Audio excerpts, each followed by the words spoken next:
All right, folks. Hopefully, we are live. Let's see if anybody comes in. I am not used to going live on YouTube, so this ought to be really, really interesting today. Man, oh man, has there been some problems with other streaming platforms this morning? I heard Instagram is down, Facebook is down, and we're having issues with StreamYard. So I tried to connect a bunch of times, and it says known errors, cannot connect. And then when I went live, the wheel just kept going and going and going. So it has been a ride, but I'm glad to be here with you folks today. We are doing a live cook along of some fun Jello. So if you've been following me for a while, you know that I occasionally like to try weird Jello recipes from the vintage days. And it's always fun to see what kind of things that people actually put in these vintage recipes, because some of them really don't belong. You sit and wonder sometimes who decided that lemon Jello and ham would be good together, but that is what a lot of people ate back in the day, so we are trying it live for you. Now, this is a special edition of Katie's cook-along because I actually offered this item up as a chance to support Jane over at Doggone Happy Vintage. She needed our support. And this community rallied, and we did an amazing job raising close to $2,000 for Jane. And one of the things I donated, besides some Louie cameos, was this Jello recipe. So people could bid to actually pick my next Jello.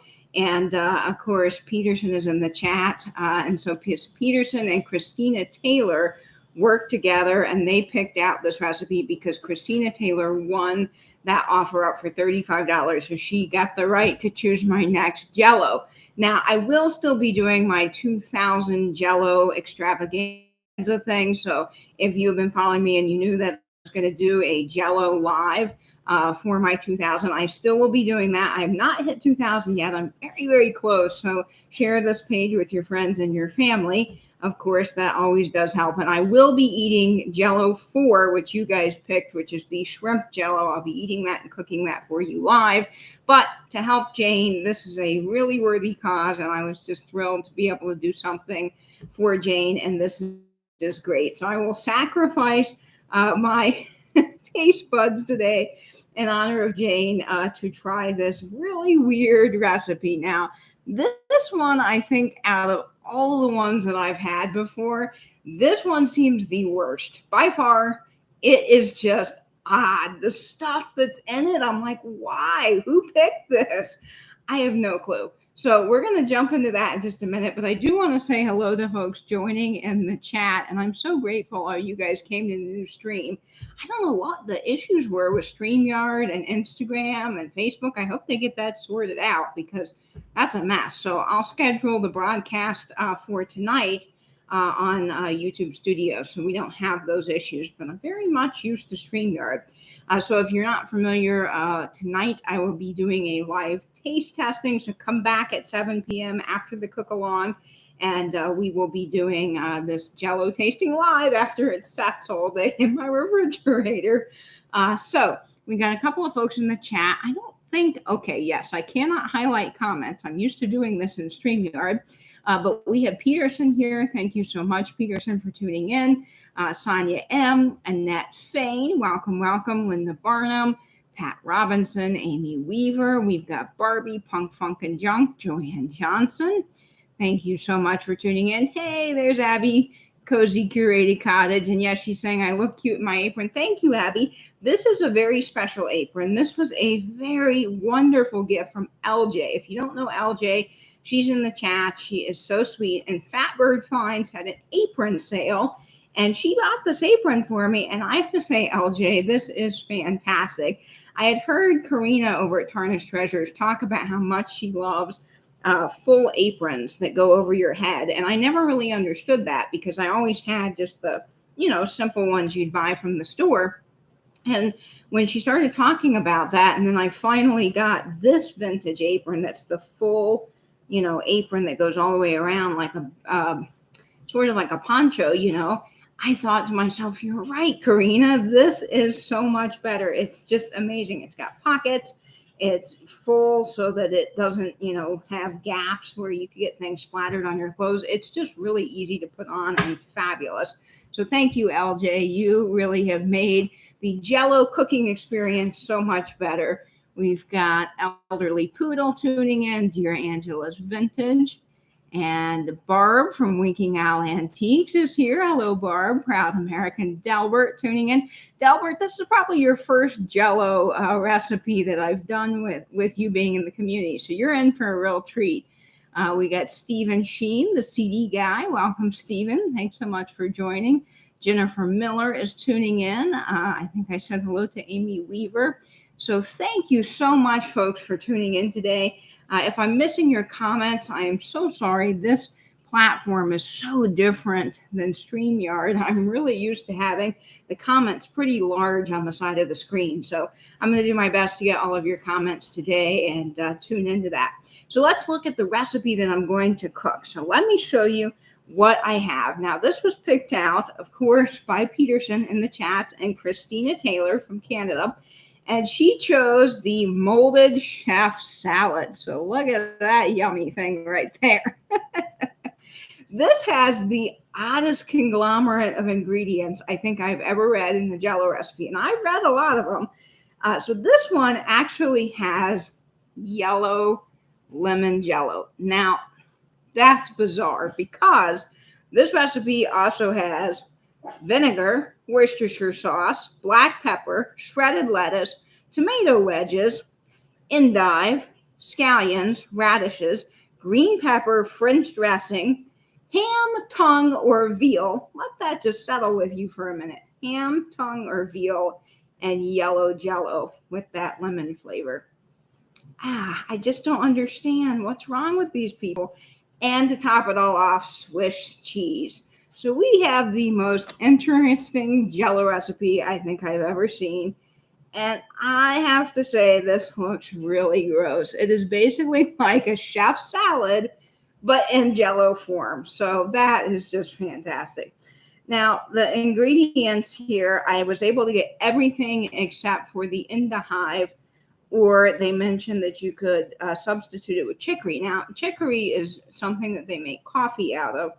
And I was not able to get any of that at the store. I don't even think the person that shopped for my groceries knew what that was, let alone could find it. So we are omitting that piece of the recipe, but everything else is good to go. So I chose my poison. You got to pick your poison. And out of the ham, tongue, or veal, which I love veal, I thought the ham would be easiest. So I've picked that poison today.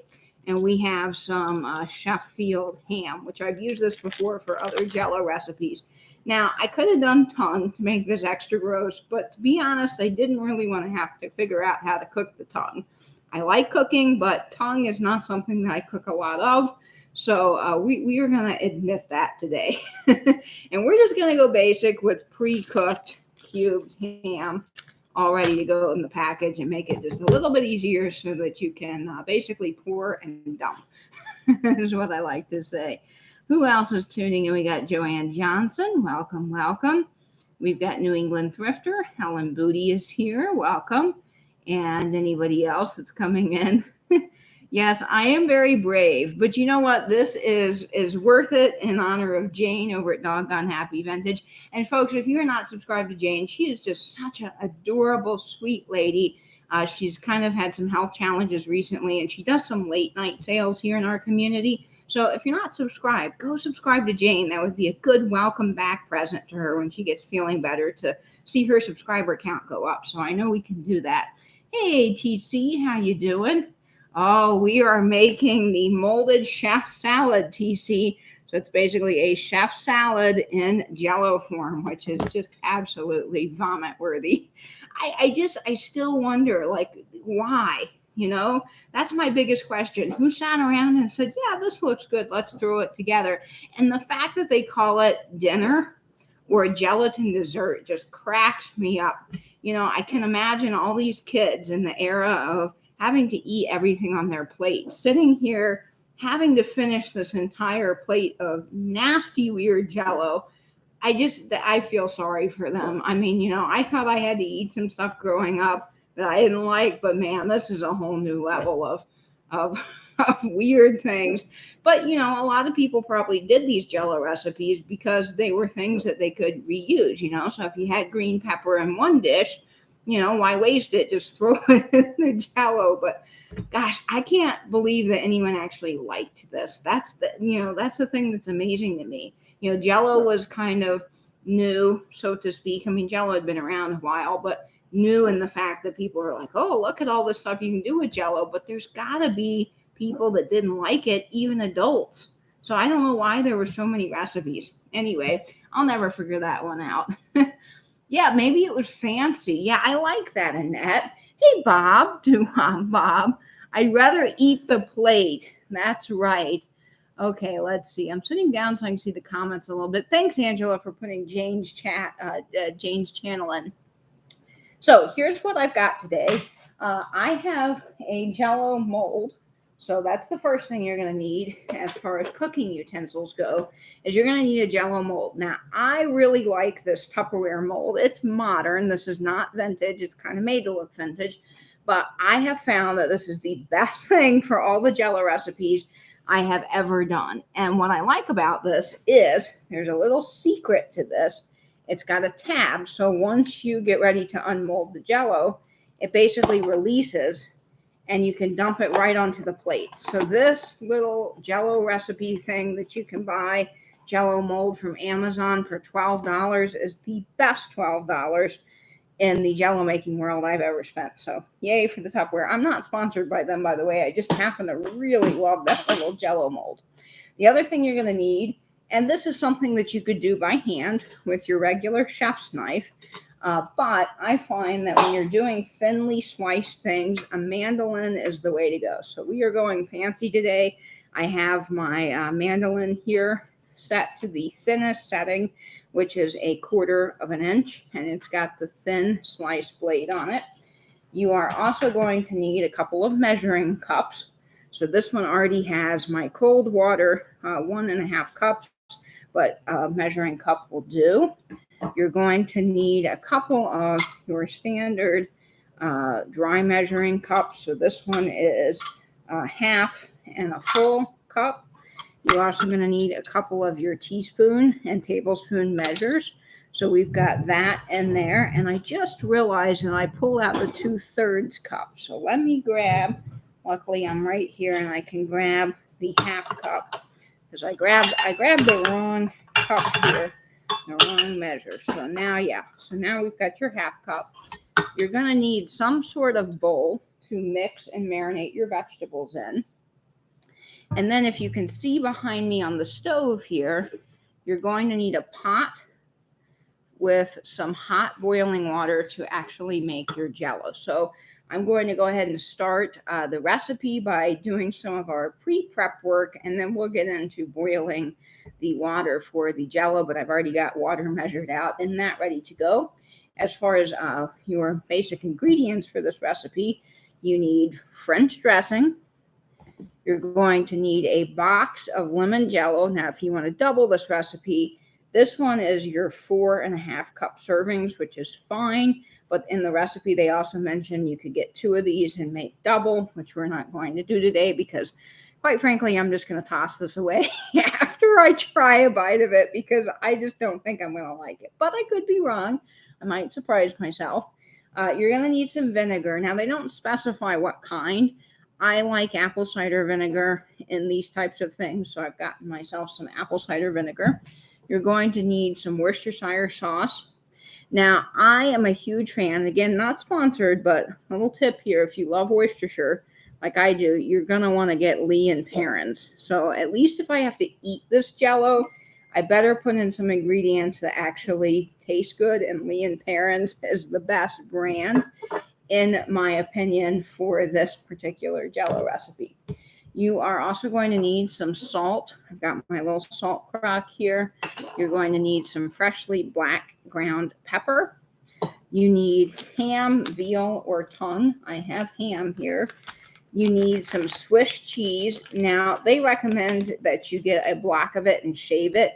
Our grocery store doesn't always have shaved cheese, so I'm pretty sure that you could just use regular Swiss cheese in a package like this, it would be fine.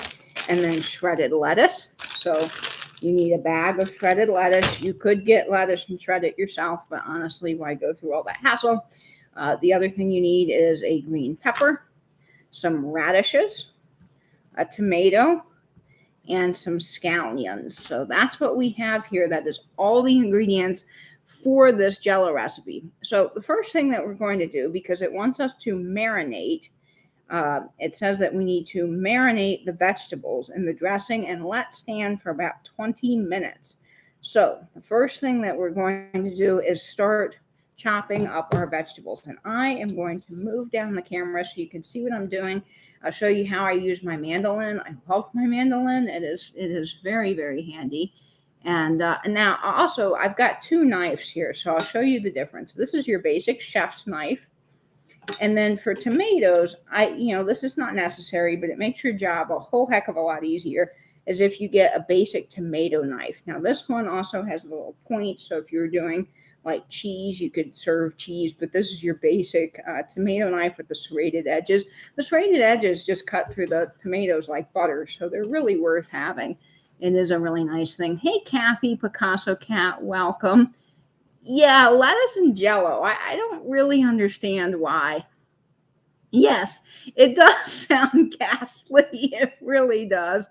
Good thing that I like Jane, and I'm willing to do anything for a good cause. So, and hi Heather, +1 thrifting. Yes, tongue is an option. And as I said, I had to pick my poison, and out of all of them, the ham was the easiest and the less poisonous of the other two options that were available. I don't even know if I could get tongue. I thought about that. I was like, well, what if I got tongue? How? Would they even have it in the meat section at our grocery store? Would I have to go to like a specialty butcher? I wasn't even sure.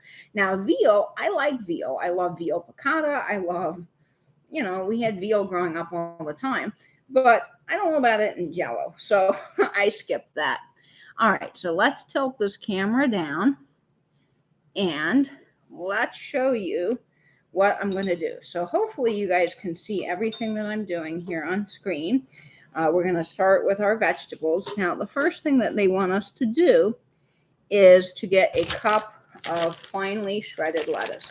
So I'm going to open our lettuce package here, and I've got my cup measure out, and we are going to just get a cup of lettuce. So I'm just going to use my dry measure, and I am just probably rhyme or reason. There's probably a better way to do this. Just go in and put roughly a cup. I'm not going to pack it down. I'm just going to kind of lightly put it in there. There we go. And then I'm going to add it. I'll be adding everything to this bowl so that we can marinate it in the dressing later on. So, all right, that is the lettuce. I'll put that to the side. The other thing that might help you when you're doing this, and this is a great little kitchen hack, is get a bowl and line it with an old grocery bag. And you have sort of a basic dumping spot for all the cutoffs that you're not going to use, stems, that kind of thing. And then you can just throw it away when you're done. It makes your cleanup a whole lot easier. So let's see. We've got the lettuce now. That's done. Now it wants a half cup of thin tomato wedges. So we have our half cup measure here. I'm going to move some of the other objects out of your way. A good clean cutting board is always important. We're going to cut the top off of the tomato. I'm going to use the claw method here so I don't cut myself.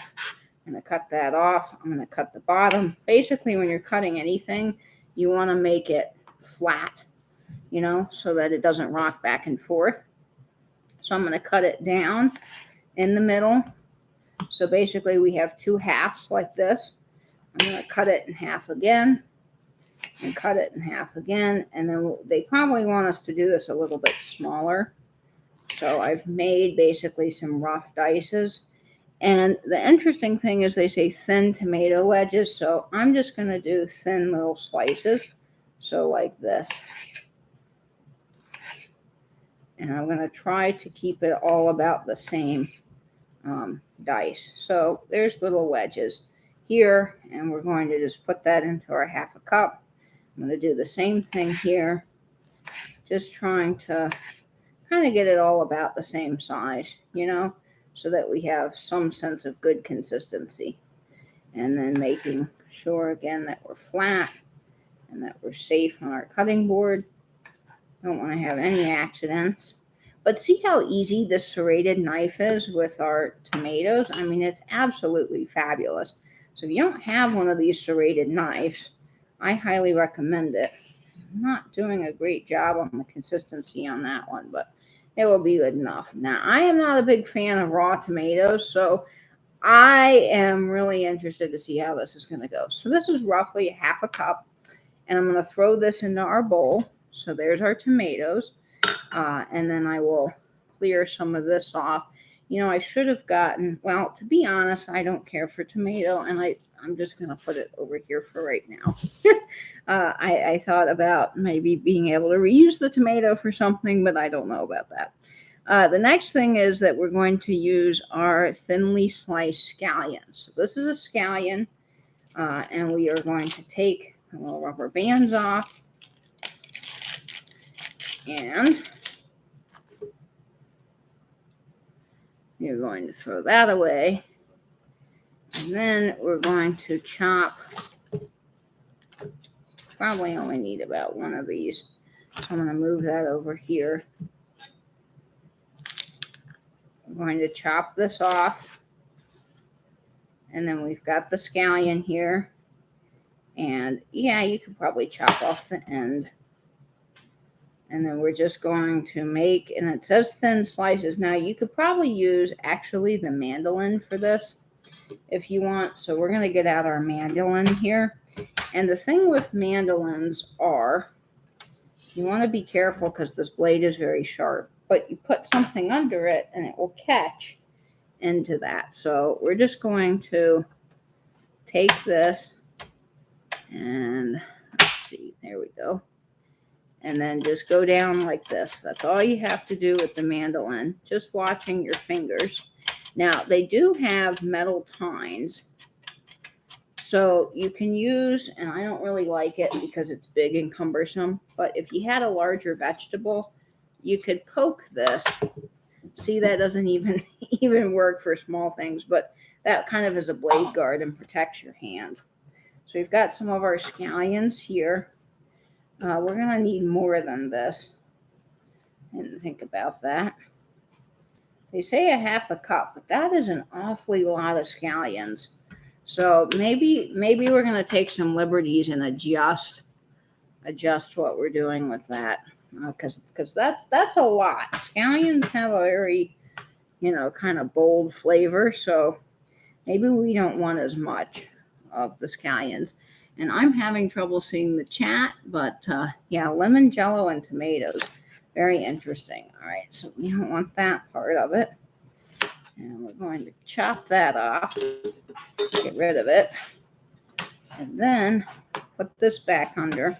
I'll do one more scallion, but I really don't want to do too many because I just think that it's too much onion.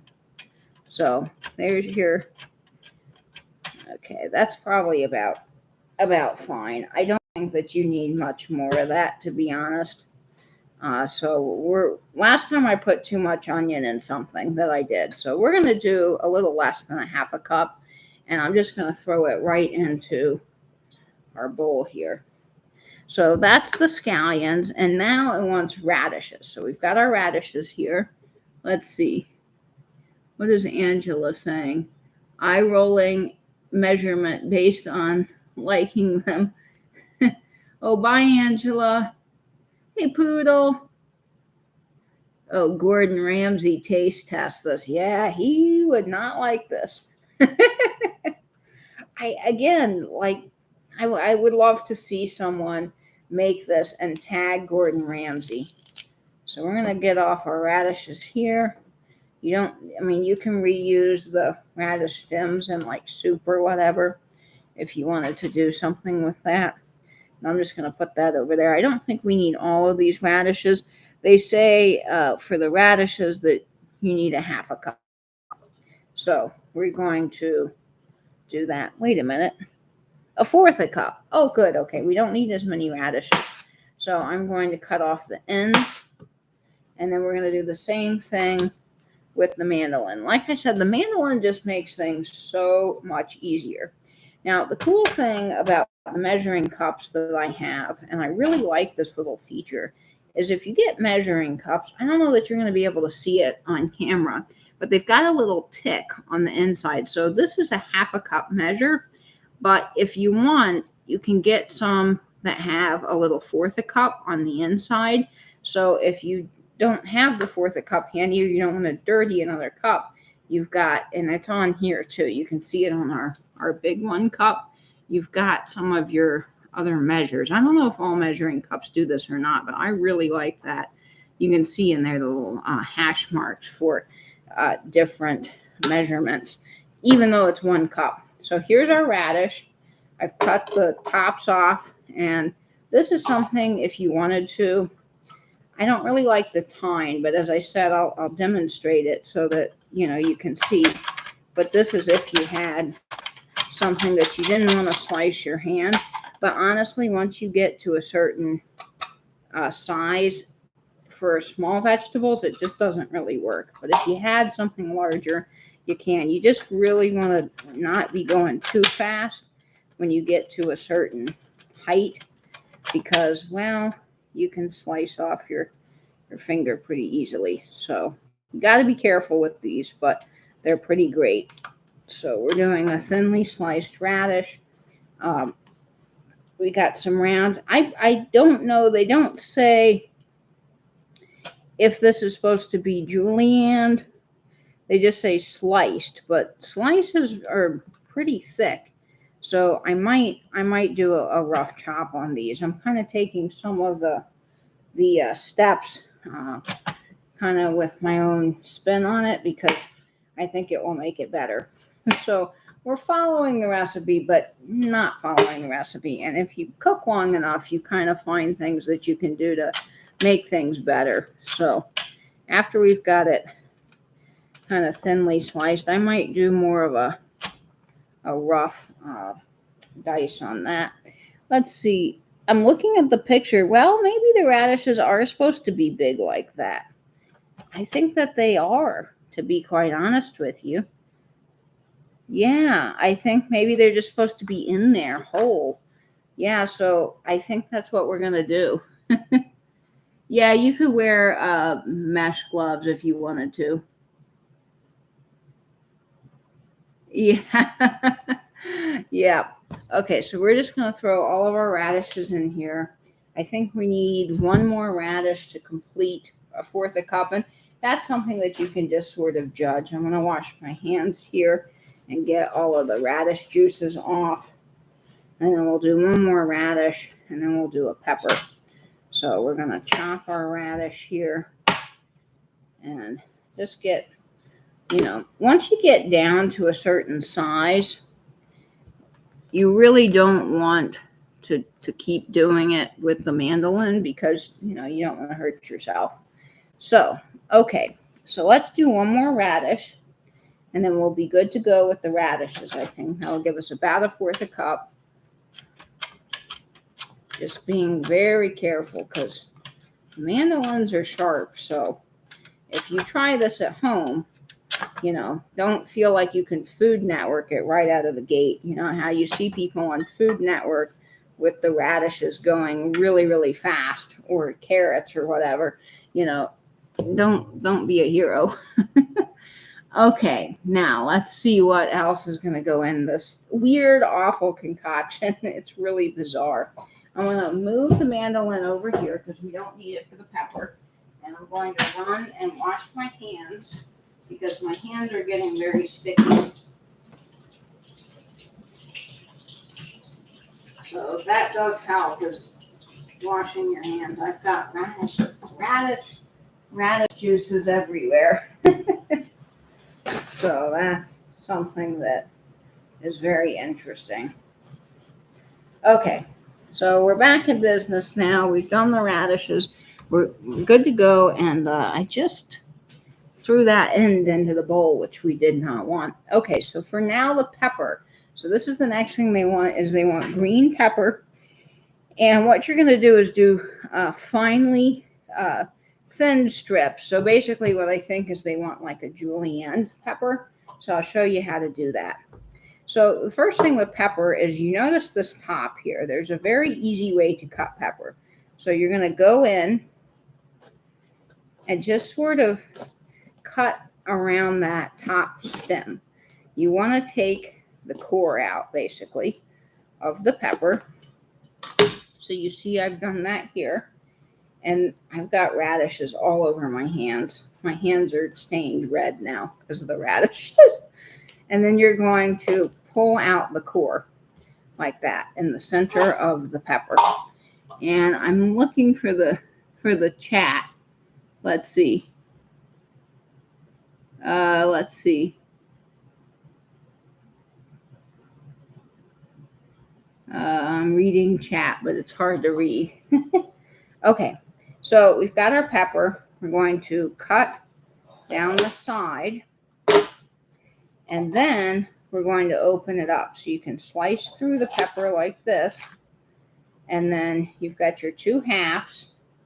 And then what you're going to do, and let me see if I can show this to you. I'm going to have to, I think, adjust the camera a little bit here. And man, these radishes are sticky.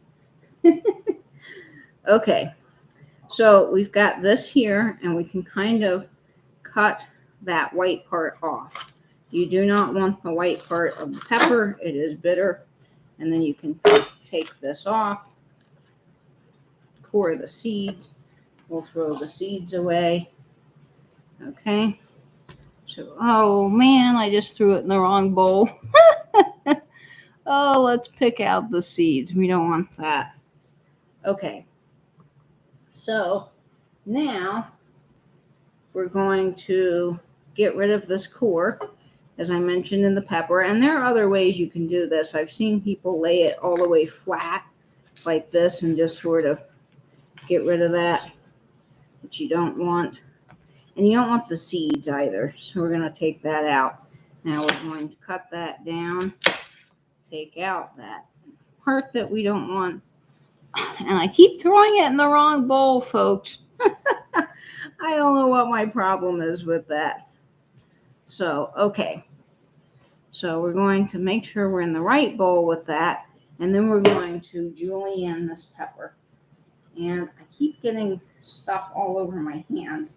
So having a couple of really, really good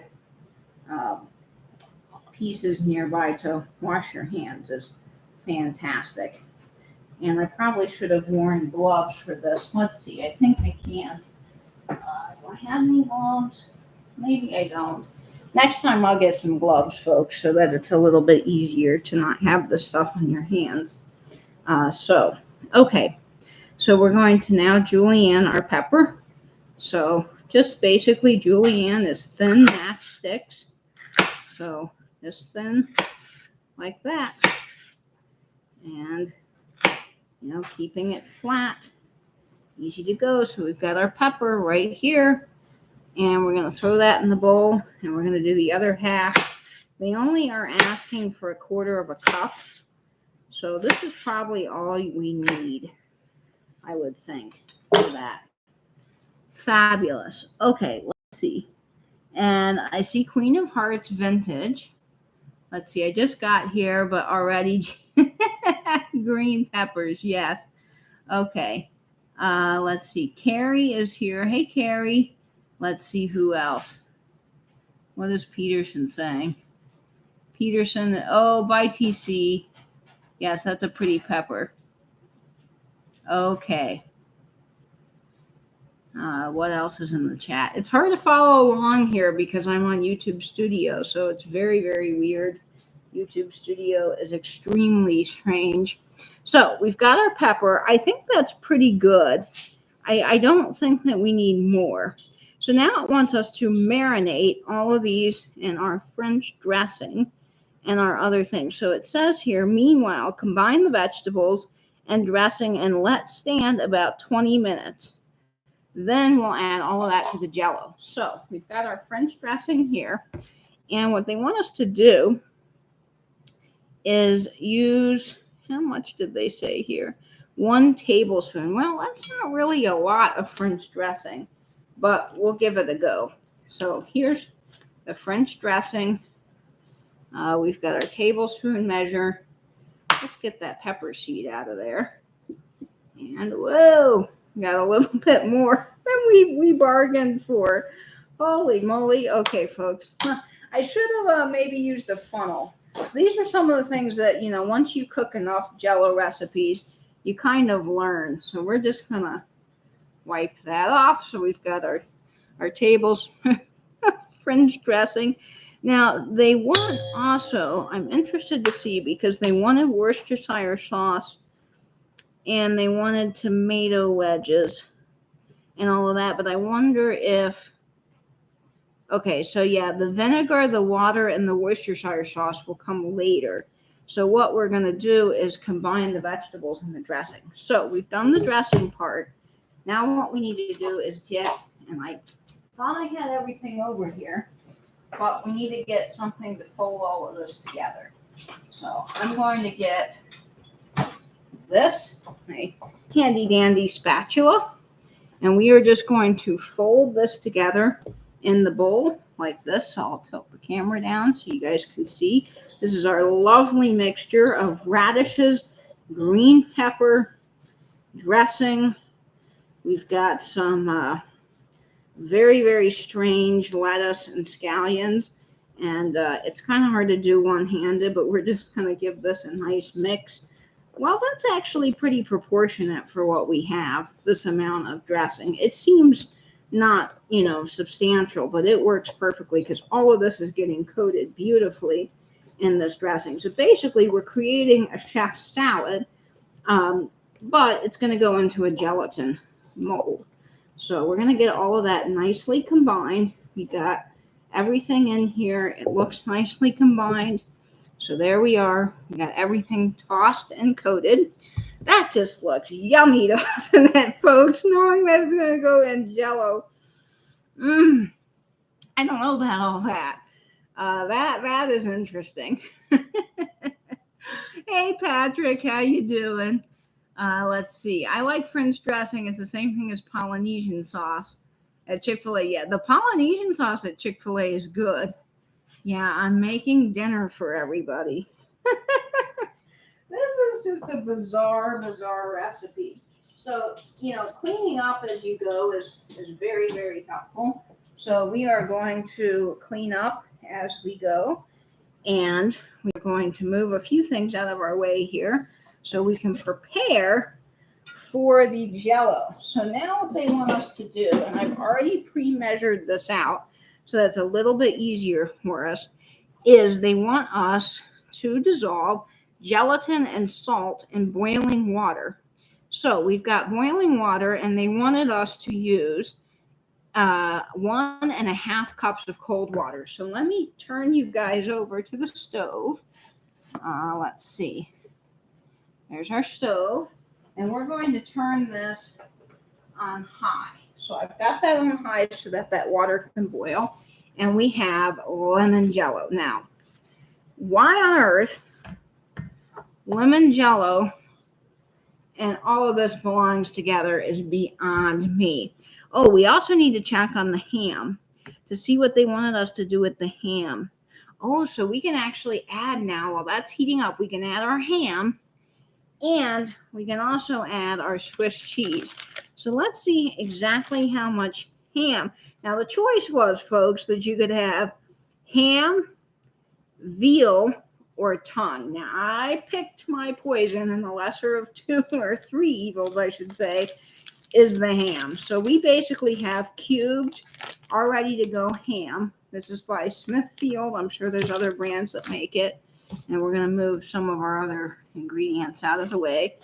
Cleaning up as you go really does make your life a little bit easier later. So even if it is just putting it in the sink, that does help a lot. Moving things out of the way and kind of getting things tidied up a bit makes a big difference. Okay, so let's get our ham. They want us to use exactly, this recipe's little, so I have to look at it again How much ham did they say? Half a cup of ham. That is a lot of ham, folks. Holy moly. Okay, so a half a cup of ham going into our dry cup measure. Wow, that is just, man, oh man. Okay, that is a lot of ham. Now, they said that they wanted it finely diced or cubed, so that's why I went ahead and just got the cubed packages, because it's a little bit easier that way. You could cut all this up, but if you can buy it pre-made, I'm all for that. So we're just going to reach in and grab some more of our ham. We got about a half a cup here. Don't have to pack it too tightly. We're going to put that in as well. And then they also mentioned that we can go ahead and put in our cheese. And they wanted a half a cup of shredded cheese. So we have Swiss cheese here. And our half cup measure again. This is just, I don't understand. Like, who sat around one day and was like, ham and Swiss cheese. All right, that's pretty good. But now let's add French dressing, Worcestershire sauce, and lemon Jello. Like, what was going through these people's heads? I really don't know. Now, you can never have too much cheese. So normally I would recommend not pouring this in the measuring cup over your bowl so that you don't get more than the desired amount. Especially don't do that with salt. But with cheese, a little bit extra falls in, it can't hurt. Because you can never have too much cheese. And that actually might be the saving grace of this recipe, is cheese. Hey, Tony, butterfly nurse. And the Worcestershire does not go in yet. They said that we need to add the vinegar, Worcestershire, and cold water after it has boiled. So yes, Louie is saying no. That's right. She does not want this recipe. So we've got this, and we're going to combine it all. So I've just used a basic spatula, a big bowl, and we're just combining it again with our French dressing that we already put in the bowl. So once you got that all kind of mixed up and combined, they want you to basically let all this marinate for about 20 minutes in the French dressing, which will give us some time for that water to boil and to get our Jello going. Now, one of the things that I don't understand fully is they said that they want this to be slightly thickened, and then you can add the Worcestershire and your, all of the other things, the cold water, but I just don't know why that would be that important. So we'll see when we get to that step. So this is what you should have so far, folks. I don't think anyone's cooking along with me because I doubt anyone's going to actually want to eat this, but there we go. We got our nicely combined ingredients all mixed into this bowl, and we're just going to set that off to the side and let it marinate for a little while. Meanwhile, I'm going to put the cheese back in the refrigerator and the ham so that it doesn't go bad while it's thinning out.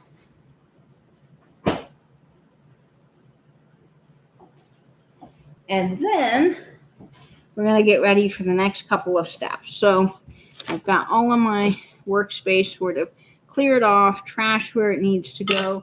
We're done with our measuring cups, so if you want to put those for washing somewhere, you can do that. We don't really even need the cutting board anymore, so we do still need a spatula to mix things together. So I'm going to put this over here for now, just to get it out of our way. And we've got our ingredients set to the side. Now it's time, folks, for the Jello, the moment you've all been waiting for. Yes, oh yes, the lemon Jello. Why? Why lemon Jello? I don't know. Somebody just decided that it would be fun to do. So gross, but you can't stop watching, Judy says. Yes, that's right. Hey, Debbie from Chicago.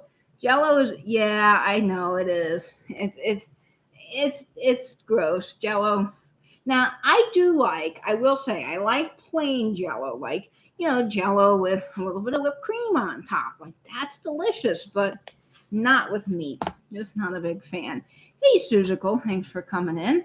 All right, so we've got our water boiling. I can hear it over there. You grew up on cow tongues, Bree, and you say it's good. Well, don't knock it till you try it.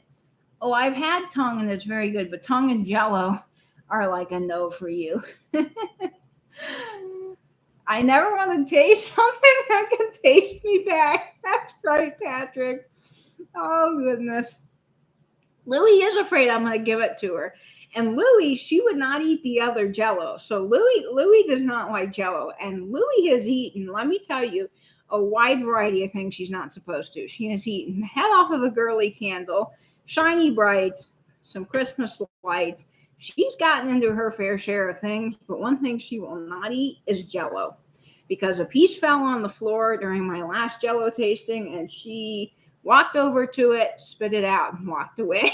So that tells you even the dog won't eat it. Even the dog. Yeah, we'll see. Let's see. I don't, someone said what Jello was made for. Hey, Mary Beth. We should have you flipping on Jello shots. I'd come on and do that, Mary Beth, anytime. That would be fun because that would actually probably taste good. I don't know, again, why with the lemon Jello. That's just my biggest question of the day. Out of all the Jello flavors, like I understand maybe clear Jello. Flavorless, tasteless, notch Jello. But lemon Jello, why? Why with the ham? That's just not a good combination. We all know it's going to taste badly. And look at this mess. We got all kinds of odd things in this bowl here. I don't know. Anyway, we've got our water boiling. So I'm going to move over to the stove. You can see it boiling there. And I'll have to turn around so you can see this.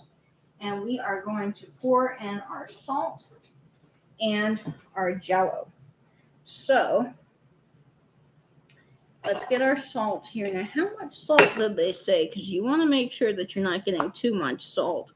So with the salt here, they said we need 1.5, let's see, did it say teaspoons? So actually, you know what I did? Is I just put the teaspoons back into the sink, which I shouldn't have done. So we're going to give this a quick wash so it's clean, and then we're going to use it for the salt.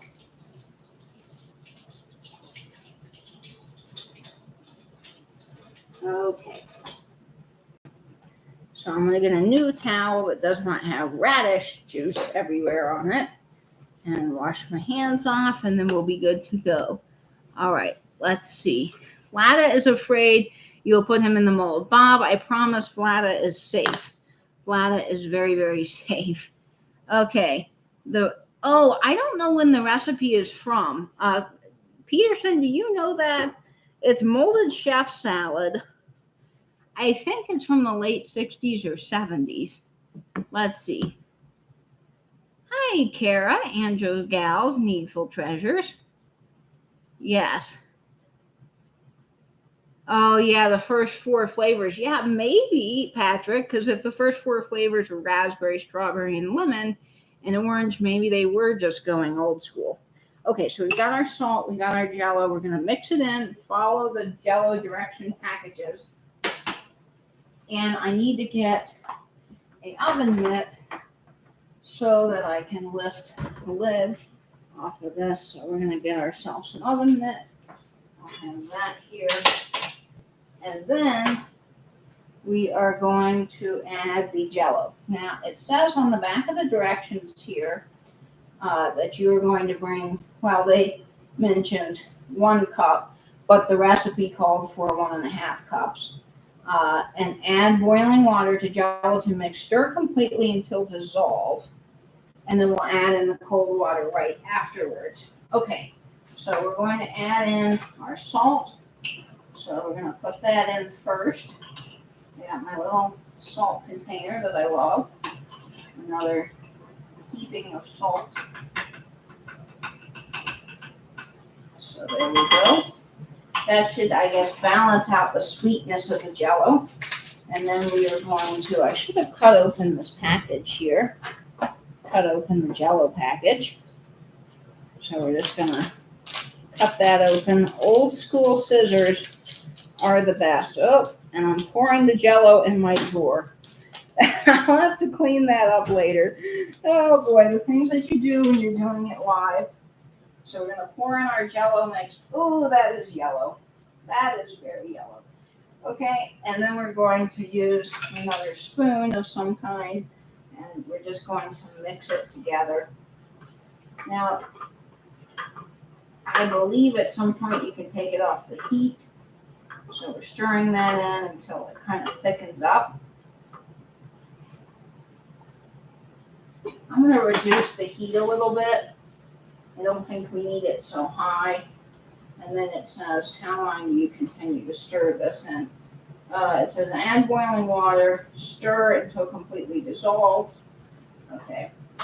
So basically, you're just going to stir until it's dissolved, which it is. So I'm going to turn off the heat and just let that mix together. And then it says that you can add in your cold water, which is what we have. So this is dissolved. I'm going to bring it over on a hot pad. And then that way you guys can see what I'm doing with the cold water. So let's do that. We don't need the salt anymore, so I can put the lid back on it. There's our Jello. Now it is completely dissolved and it is very hot. So I've still got my safety mitt on because I don't want to burn myself, you know. And there we go. There's the Jello. Okay, let's see. So very yellow. Yeah. Oh, artificial coloring for sure, Peterson. There's no way this doesn't have it. Let's see. Oh, tomato aspect. I don't know about that. Jello shots with salt would make good Jello shots. I don't know. You know, but you need salt, lime, and tequila, isn't it, for a good tequila shot? So maybe there's something to that. I'm trying to read the chat here. It's hard I've never done YouTube live chat, so it's tiny, and I'm trying to keep up with the chat, and I'm sorry. I don't think anything can help this recipe. No, Amy, nothing can help this recipe. Oh, okay. So what they want us to do now is, now that the Jello is dissolved, they want you to add your cold water in. So basically, this is where it says, dissolve gelatin and salt in boiling water. We did that. Add cold water, vinegar, and Worcestershire sauce and the pepper. So here's our cold water. Now they want, let's see our measurements for the vinegar is 1 tablespoon, and then we have 1 teaspoon of Worcestershire sauce. So let me get that tablespoon measure. Give that a quick scrub because we've got some of our not so good ingredients in it. And then we'll use it again.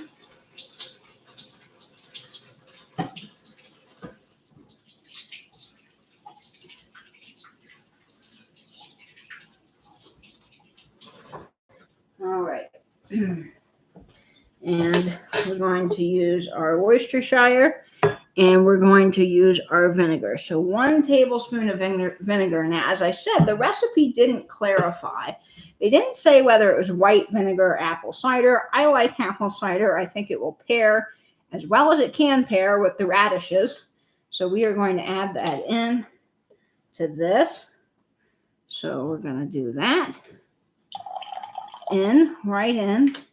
And then we're going to add our Worcestershire. Now, that vinegar should give some acidity to this. So, I don't know, maybe with the radishes, like I just keep wanting to believe that this is going to be okay, but I kind of doubt it.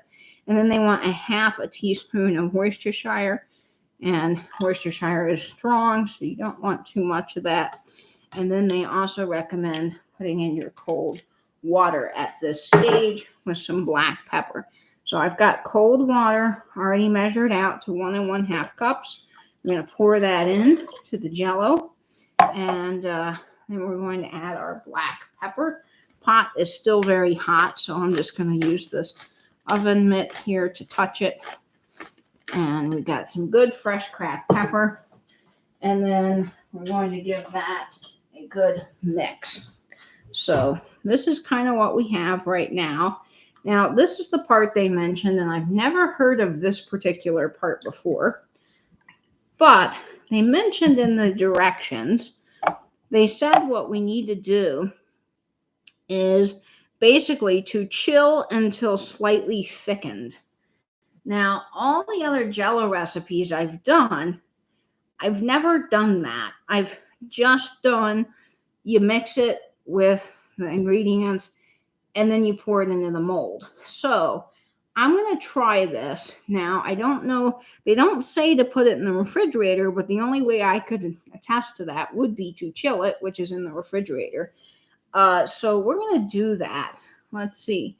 Transfer it to another bowl. Yeah, I wouldn't put this directly because the pot's so hot. I would transfer it definitely to another bowl and then put it in the refrigerator for a little bit. So that's what we're going to do, is we're going to transfer it to another bowl. Not my Fenton Jadeite Lotus bowl, but another good bowl that we can use for mixing. So I'm going to get out that. I've got some really good serving bowls here, but we don't want to use that. So I'm going to use this and transfer it to this bowl. And then we're going to pour it into that and then add that to the refrigerator. They say to chill it slightly. So we're just going to throw this in the refrigerator. Now, this is the first time I'm doing this with you guys, so I don't know how this is going to work out. But, ooh, that's still very warm. So we're going to take this to the refrigerator. I'm going to set it in there, and then we'll chat for a little bit while it's cooling off, and then I'll go check on it. So let's see how that does. So we're just going to chill it slightly. Now, I don't think we want it to fully set up because we got to mix it with the other ingredients here. So we still have our marinating mixture. I'm going to clear some things out of the way while we're doing this so that it's a little bit easier. All right. So we've got that cleared all out of the way. And then we don't need the oven mitt at the moment. So I think we're ready just to sit down and have a little chat. I'm going to move the computer closer so I can see you guys. Doing this live is hard, but we are almost finished with this and getting it ready for the mold.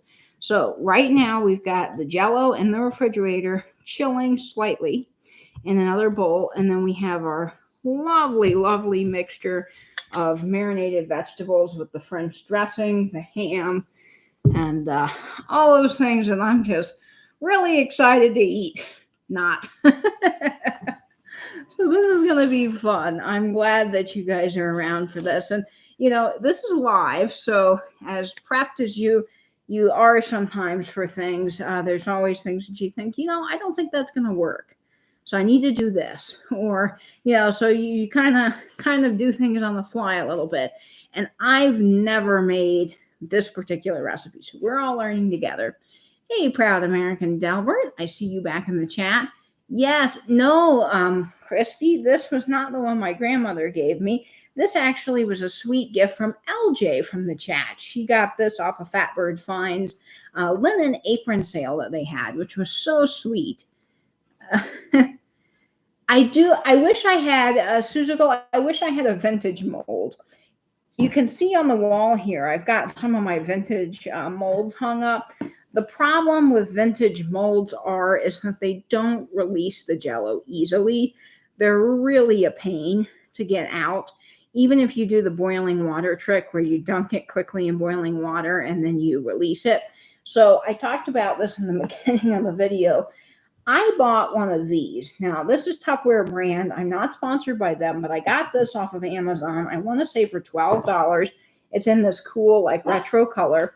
And it is the easiest mold. If you guys want to do Jello recipe videos or anything like that for your channels, or for Patrick's big birthday collaboration coming up, Trusty's birthday party, this might be something that if you're doing Jello, that is really handy. Because what I like about this is it's got a little tab.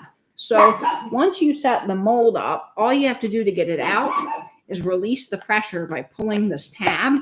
And this whole thing just dumps right out onto a plate. It is fantastic. So since I've done enough of these now, I felt like it was worth my $12 investment to not hassle with the crazy molds that are on the wall. So I really like that. Like watching a train wreck. Can't tear myself away. That's right, AJ. And this is one train wreck of a recipe because, like I said, I don't understand, nor will I probably ever understand why people actually ate these.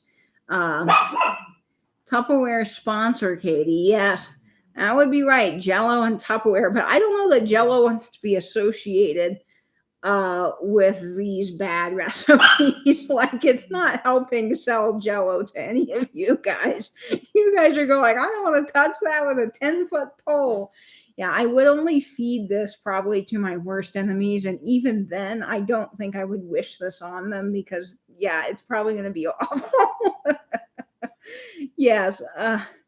You can use that mold to make Rice Krispie treat cake. Oh, cool, Peterson. Yeah, the next, after I do my 2000, so once I get to 2000, I'll be doing the shrimp Jello you guys all voted for, which is number 4. That will be when I hit 2,000 subscribers.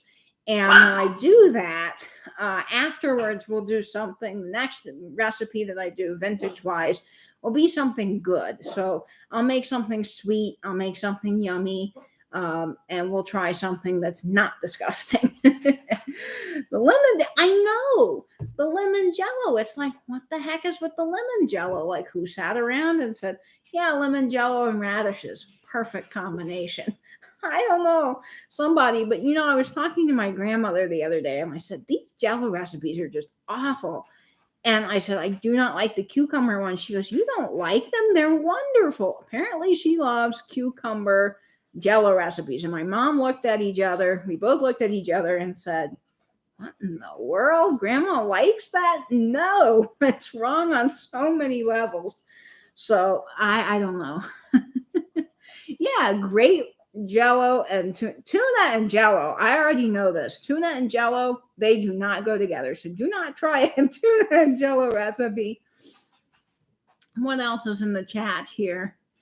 I'm missing some things, I'm sure. And I'm sorry, guys, if you've been commenting and I didn't get a chance to read your comment. I'm using StreamYard. I'm not using StreamYard. I'm actually using YouTube Live Studio because StreamYard is down. StreamYard platform is down. Instagram is down. Facebook is down. So there's been a lot of known server errors this morning on various platforms. Hey, Cam's Folly. Welcome, welcome. I'm so glad I haven't eaten it yet. Yes. And normally, folks, when I'm cooking anything, I always say that you should sample things as you go along. I am not sampling this. This is what it is. And when I try it live tonight, we'll really know how it is. But typically, I recommend as you're cooking to try things and give it a go to see if it's actually edible. But I'm already kind of judgy McJudgerson on this one. I think the verdict is already in that it's not going to be very good. Oh, I'm so glad to have the radishes off my hands. I had some real radish juice all over me that was making me red. What else is in the chat here? Shrimp gelatin mold that is delicious as a spread on crackers. Amy, I don't know if I believe you, but I'm taking your word for it, and I'm hoping the shrimp Jello isn't as gross as it sounds. Now, I love shrimp. I'm from Florida. I love my seafood, but not in a Jello mold. All right, I think it's time. Thank you, Cam. I think it's time to, oh, yeah, Christy's saying my neighbor. So my neighbor, Maybell, I don't know, have I told you guys about my neighbor? I used to live in an apartment down the street from the one where I live now, and I met this lovely, lovely lady, Maybell. She is one of my very favorite neighbors I've ever had. She's just so sweet. She's an older lady, and she actually likes the Jello recipes. She makes them for herself, like weekly. This is not a fake thing. She does. And I've gone to many a dinner where I've been served Jello, and she thinks it's the most delicious thing in the world, and she eats it, and she gets so excited to make that little Jello, and it makes her happy, and she always sends me home with leftovers. So I've had my fair share of Jello before this. And the last Jello mold I made, I actually took it over to her, and she loved it. I kid you not. She called me the next day, and she said, Katie, oh my, you are just the best cook. That was so delicious. As she would say, it's yummy, yummy good. That's what she says. And I can't do a Southern accent, but she's got, a Southern accent. She goes, well, that was just yummy, yummy good. I'm just trying not to laugh on the phone because I'm thinking, my gosh, you liked it? But she loves it. That's what she grew up with. So she's just a delightful lady. I love Maybell. She's so spunky and fun, and I've learned a lot from her. So I always try to bring her food when I can. But this one just sounds so bad. I don't even think I want to bring it to her. Yes, I love Maybell. She's darling. Hey, Helen Casey. Okay, well, I like shrimp pate, but the Jello thing is weird for me.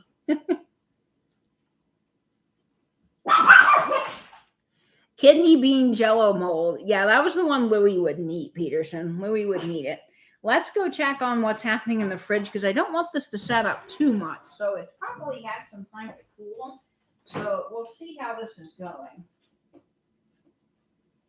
Well, it's not set up enough, so we're going to let that go just a few more minutes. It's still a little bit too wiggly, I think. Now, I've never done that where I've cooled it in the refrigerator. I've always just mixed it in with the stuff. So we're trying this because that's what the recipe says to do. And then it says basically chill until firm about 4 hours. Now, the thing that I did not mention yet is this lovely recipe has a big old bowl of mayonnaise in the center. Yep, mayonnaise. So apparently you can serve this with mayo. And I was trying to figure out last night what that was in the middle, and I was very confused. And I read the next page, and it says serve with a crisp salad green and mayonnaise if desired. Well, y'all know mayonnaise is my worst nightmare in Jello. So yeah, I don't know. We'll be doing any mayo, but maybe to have the full experience, I need to serve it with mayo. So I might at least, as I talked about earlier, if you're going to have something that's bad, at least try to make it good with good ingredients. And I love my Lee and Perrins. Big fan of Lee and Perrins Worcestershire sauce, not sponsored, but they're my favorite Worcestershire. And I love Duke's mayo. So at least if I got to have this, I better have it with Duke's and no Miracle Whip this time. That's right. Go big or go home. That's right, Christy. I agree. It's a recipe from your ex-mom-in-law in the 50s. Well, Amy, shoot me an email with that recipe and maybe I'll do it live. Let's see. Oh, your Jello and your marketing to the trapped housewives. Yeah. Well, Jello also probably seemed pretty easy. This recipe has not... The prep work is what takes so long, chopping things up, getting things prepared, all of that. And the fact that I've never made this particular recipe, I'm not very efficient at it. But I'm sure if you made this a lot of the ingredients are pretty much dump and go.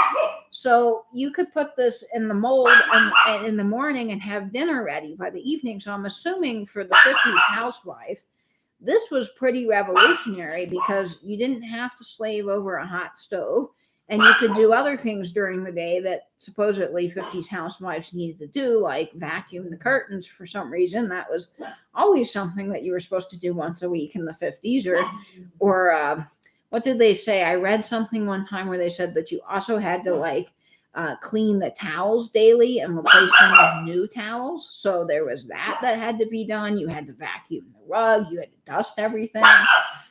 Not to mention all the other stuff you're doing, to take care of your husband and your kids and all of that. So this probably was pretty revolutionary as far as dinner goes back then. Made it, I guess, a lot easier. Yes, I must mayo. So I will mayo. I must mayo, so therefore I will mayo.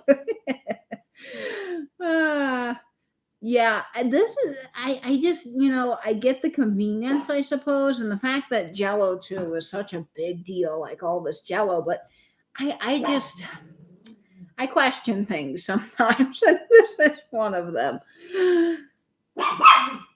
Yeah, vacuuming curtains, Abby, and one of my favorite videos is, I know you guys all follow Lacey Faye, the vintage girl next door. If you don't, she's got fabulous content. She is like the quintessential 50s woman. She does everything 50s. She dresses in 50s. She uses 50s appliances. She has, it's amazing. And one of the videos she did, I believe it was her. There's several people like her that I follow. And she did like a day in the life of a 1950s housewife. And she wore high heel shoes to vacuum. She had her little cocktail apron on. And one of the things that she found from an old magazine was a checklist of things as a 50s woman you're supposed to do. And one of them was vacuuming the curtains. So she's in her high heels on a chair vacuuming the curtains. I want to say it was her, but there's also several other people that do it. So if I find the video, I'll link it down below. But I just was blown away watching this because I thought, oh my gosh, and then replacing the towels every day, dusting every day. I don't even like dusting. And I dust once a week because, I got Louis, so I kind of have to. The pug litter gets everywhere. But imagine dusting every day. That would just be a whole new level of things that I would not want to do. Yes, the curtains are not washable. So vacuuming probably gets the dust off. Yes, there's probably a true purpose to that. But the fact that you were like supposed to do it every day is a little bit wild. Like the things that they were required or so-called told that they had to do to be a good, homemaker is bizarre. Like we have changed so much as a society now that we're like, yeah, no, I don't need to do that. There's shortcuts and hacks and all kinds of things that make our life easier, and I'll take those for sure. Okay, let's check on that Jello again in the fridge. So we'll see what's going on here with this Jello. I don't know how firm it's supposed to be. So here's what it is now. Now I guess I should test the temperature of it. I don't know. It's not. What do they say? Chill until slightly thickened. Well, it's not thickened. So we're going to put this back in the fridge. You can see it's kind of still very loose. So we're going to put this back in the fridge for a little while. And we're just going to let this hang out and see what happens. And I've turned off the stove. And I'll throw away this Jello box. We do not need it. So there's that. And then we'll just hang out and chat for a little bit because that's what we can do. And it said that this needed to set about 20 minutes anyway to get, and man, there's French dressing on the counter. This is quite the mess. It always is with Jello. There's just so many odd things. Yeah, I vacuum weekly too, Peterson. That's true. Oh, your Roomba vacuum. Yeah, I've heard Roombas can be good and they can be bad depending on your pile of that is in the carpet, like how much pile you have. Let's see. You're making me want to clean my house and cook. Well, after this is over, I will be giving the kitchen a big, deep scrub because there is radish juice and tomato juice and all kinds of things everywhere over here. Love the White King soap box. Yes. So if you are not following Abby over at Cozy Curated Cottage, which you should do so on Instagram, by the way, because Abby has an amazing account. And one of the things Abby sent me, I don't know if you can see it, I'll bring it closer to you, is she sent me this amazing, well, I bought it from her, White King washes everything, vintage soap container. So you've got your spot for your soap, and then you can dispense it this way. So this is pretty cool. So I got the White King soap dispenser, and then when I was with Fatbird Finds, I found this. So now we've got the soap, and it's new in box, and we've got a little cartoon on the back. So this is pretty cool. And while we're waiting for that Jello to set up, we'll read the cartoon. So it says on the back, "Double trouble.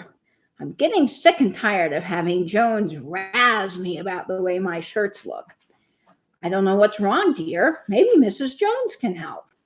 So that's the first little comic. And then it says, "Miss Jones, all my clothes look dingy and gray, and something must be wrong with my new washing machine." "Oh, don't blame your washing machine, dear. Blame that shortcut washing method you've been using. But look, the ads for these soap substitutes certainly make terrific claims. And because you believe those claims, you are in double trouble. Oh no. The thing to do is recondition your clothes with White Kings 1, 2. Honey, I'm proud of you. Now Joan says my shirts look keen. So there's the little cartoon on the back, which is fun. Now, I find this interesting because there must be two terminologies in the 50s.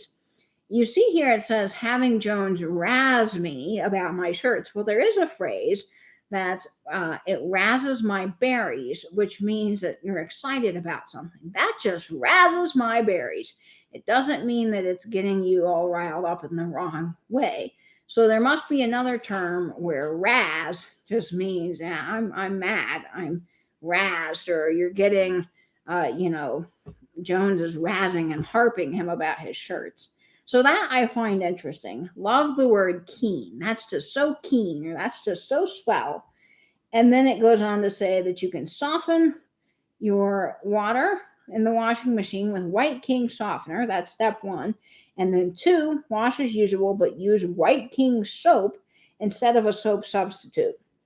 So, and then it says, warning, some clothes are so gray and stained that synthetic detergents need to be reconditioned, and we recommend a special washing as follows.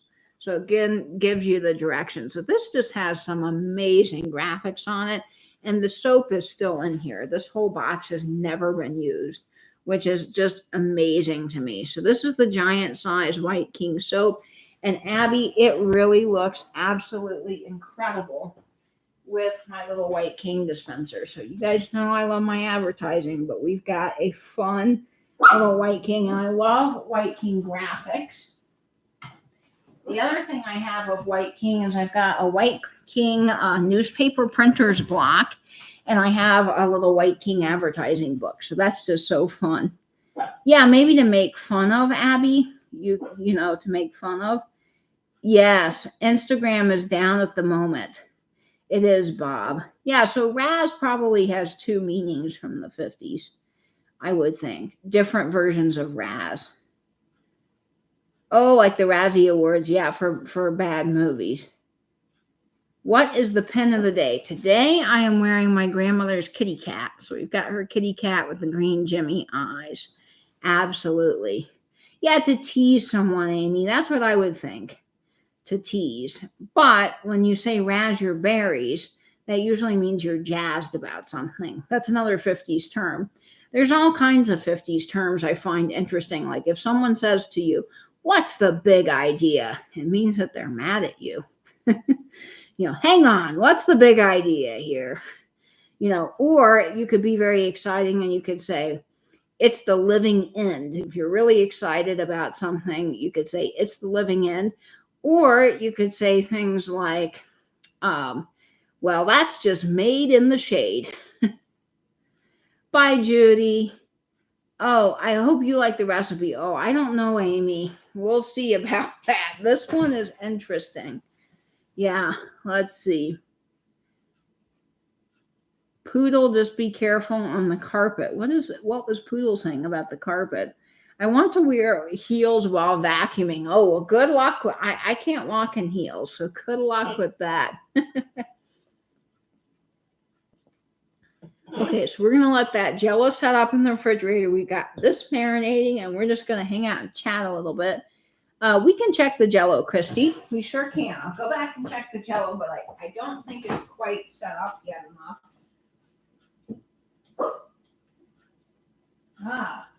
Well, Christy, you may be onto something.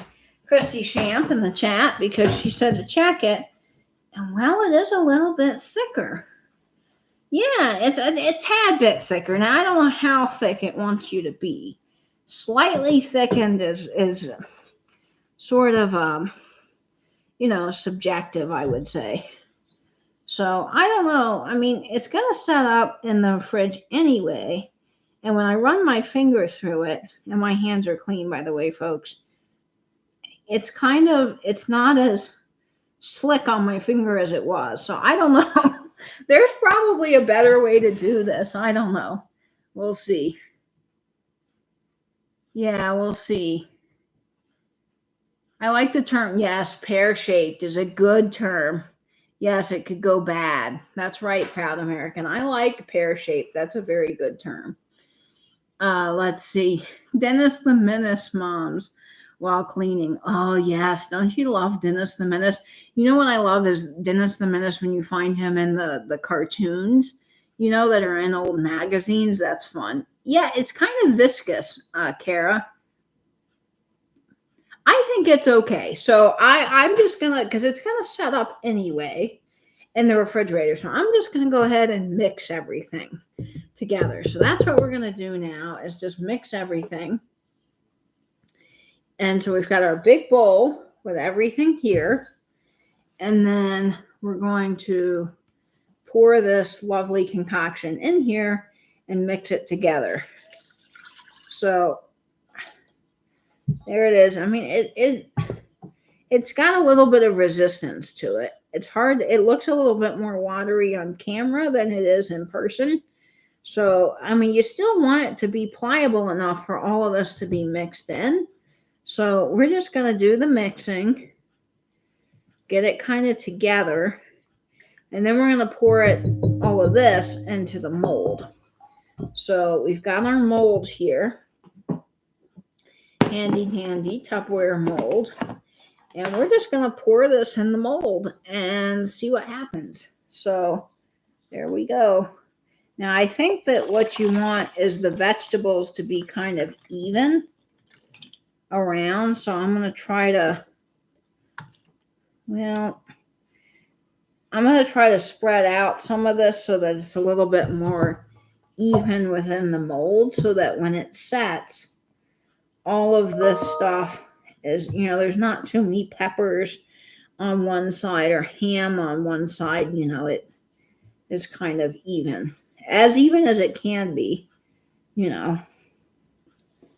Well, that looks just so good, doesn't it, guys? I mean, I'm just chomping at the bit to try this. Oh, Lord, I don't know what I get myself into, but here this is, the final mold before it actually sets in the refrigerator for 4 hours. This is just awful. This reminds me so much, and I'm sorry, I don't mean any offense to people that ate this and liked it, but the movie Christmas Vacation, one of my all-time favorite movies, when the aunt wraps up the Jello but puts the cat stuff in it, the cat food? Well, this kind of looks like that. So we're going to put on the lid of the mold,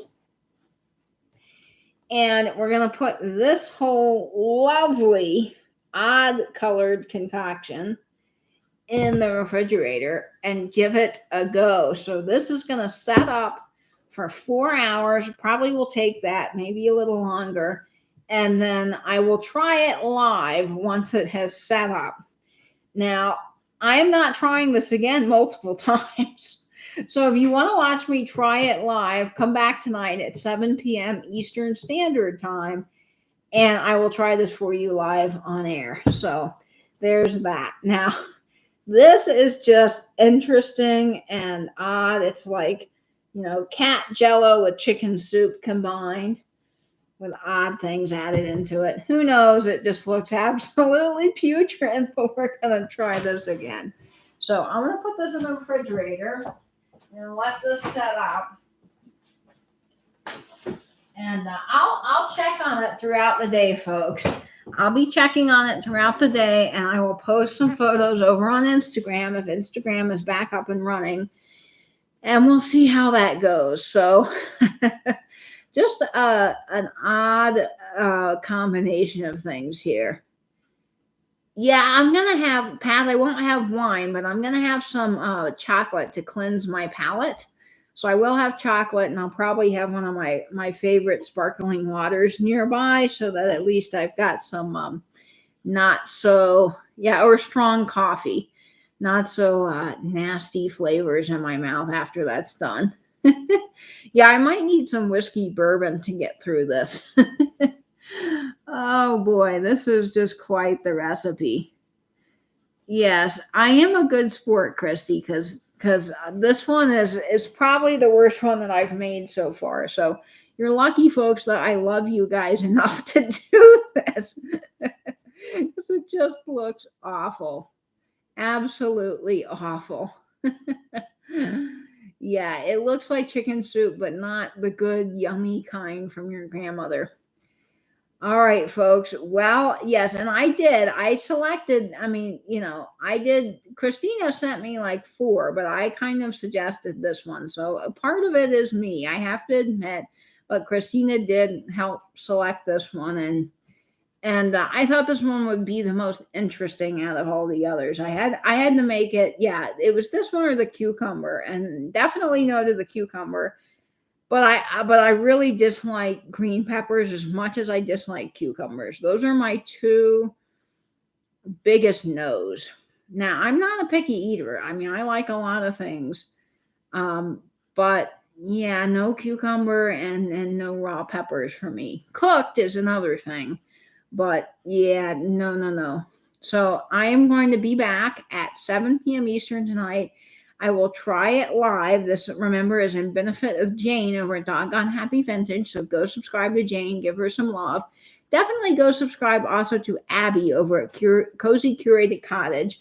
Her Instagram account recently just got randomly taken down.